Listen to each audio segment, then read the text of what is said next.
Hmm. So, din na guys, kailangan ng gatas. Yung, ako guys, naglalagay talaga ako ng gatas.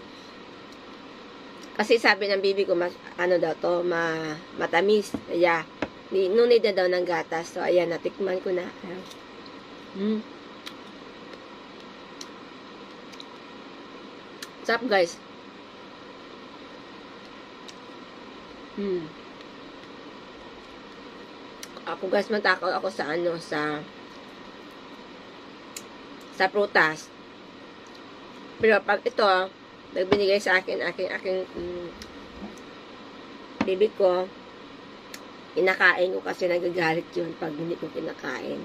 So, ito guys, kain tayo.